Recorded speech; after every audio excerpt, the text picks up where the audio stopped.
Hi everyone, and welcome back to another quick and dirty tutorial. Today we're going to take 3 simple items, t-shirt, a couple pieces of fabric, and we're going to go ahead and make an applique. Since we're getting close to 4th of July here, I thought this would be a perfect way to show you how to make a t-shirt. Sorry for the delay. I'm going to start with using a product that's called Steam to Steam. Can you see it? It's a double stick fusible web. This is the product I have at my local Joann's, but I'm sure you guys can find different things in your craft store. And basically it's a double-sided fusible web. So what I do is I've got some pretty flag fabric and some plain white fabric. I'm going to do like a varsity letter. And we're going to use the click and cut to put it together. So let's get started. First thing you do, or I did, is I washed the fabric to get all the sizing out of it. And then I ironed it so it's flat. Open the, take out a sheet of this fusible. There's 2 sides to it, doesn't matter, just remove one of the backing. And then follow the directions on the package. So what I'm going to do is I'm going to lay it out here on my fabric. And then using the cotton setting, I'm just going to iron this on. And what this is doing is it's putting the glue, the one side, onto the fabric so that it stabilizes it. And then when we take it over to our click and cut machine, we can cut it out. So hold on.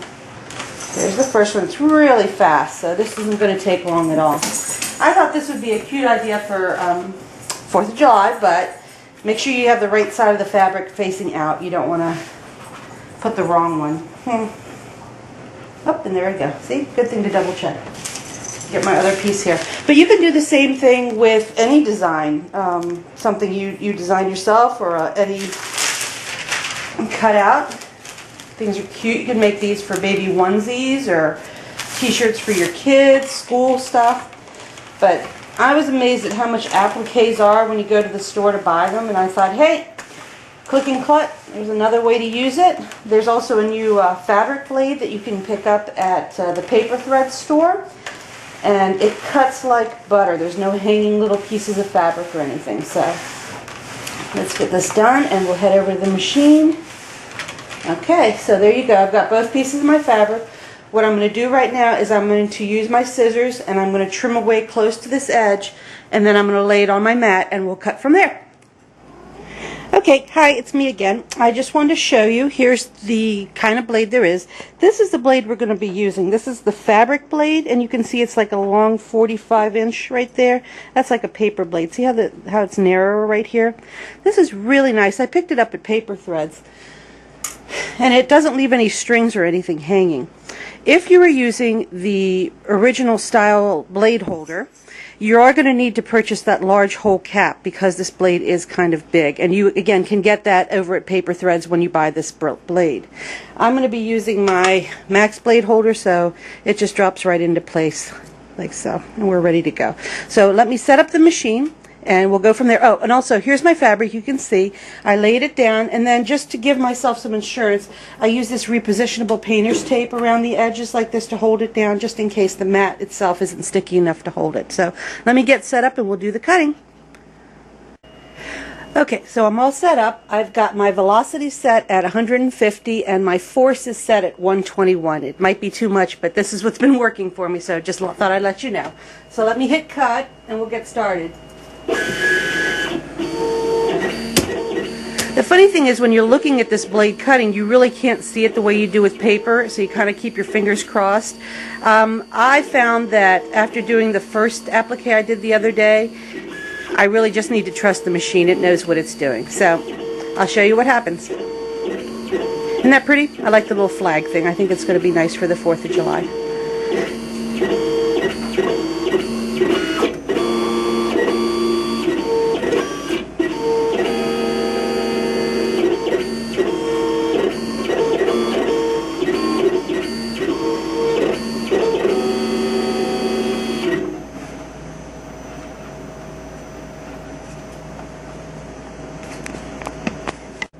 Okay, so here we go.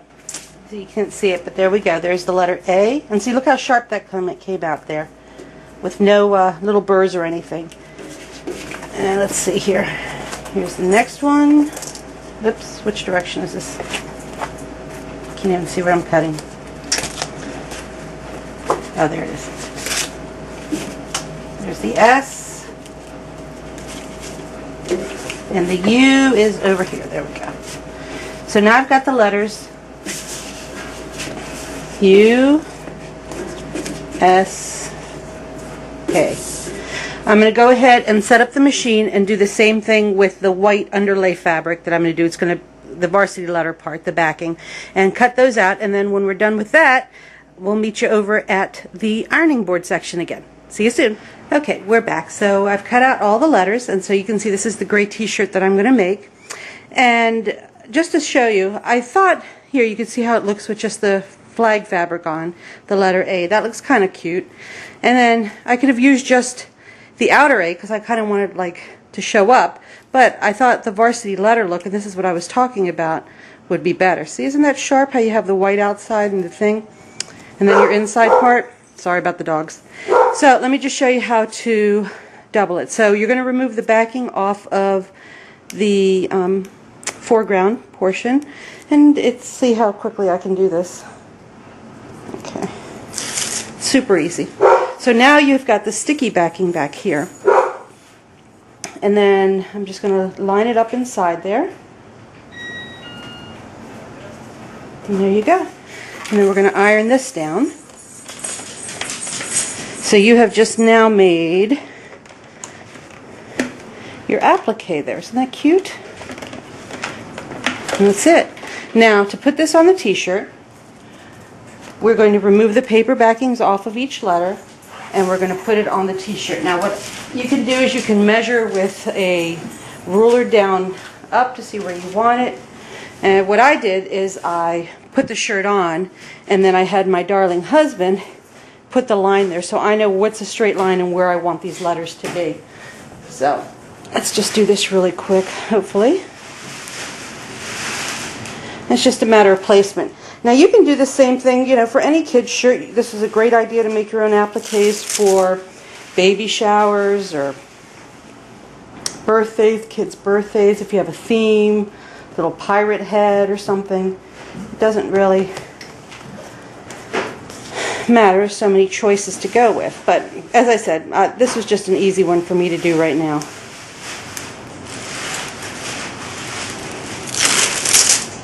Could have probably cut this time down by peeling in advance. Let's see, the S goes that way.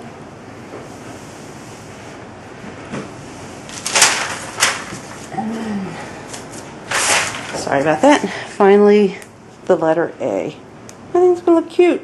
And then on top of this, I did buy one of those heat set tools with like some little rhinestones, so I think I'll add a couple little bling blings on this shirt just to give it a little bit of extra thing.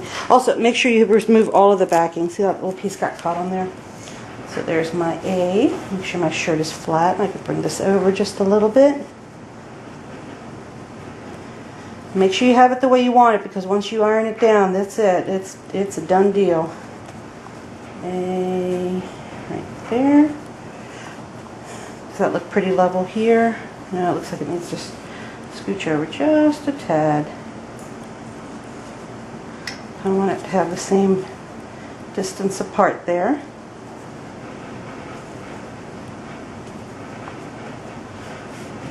How's that look for you guys? Does that look good? I think we're going to do it. I'm not going to sit there. So I'm going to remove this little piece of tape just so that it doesn't get ironed underneath the applique somehow, because that's how my luck is. And I'm going to start by pressing down here. There you go. Look at that.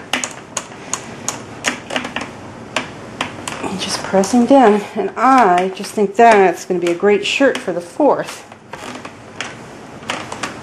and any day really. So there we go. See how easy this was? It didn't take long. You used your click and cut. You saved yourself some money, and you're up with a great shirt for the 4th of July. Hope you enjoy. Send me pictures of what you make. Talk to you soon. Bye. Okay, so remember I said that I had bought this little rhinestone kind of heat set thing. So here it is here.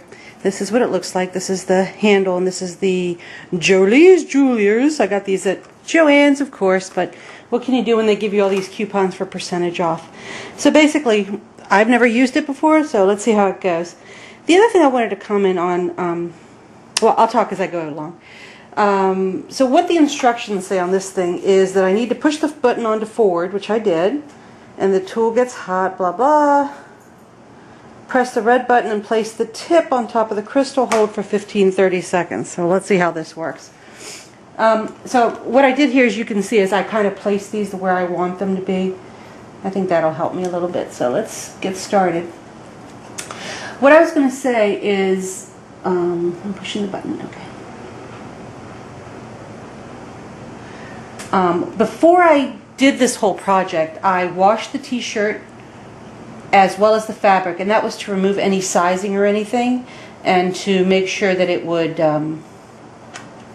not run or nothing. Oh, look at that, it's stuck. Ah, look at that. I didn't trust myself, I guess. Okay, so same thing. That doesn't take too long at all. It's not bad. So a little bit of glitter. So one.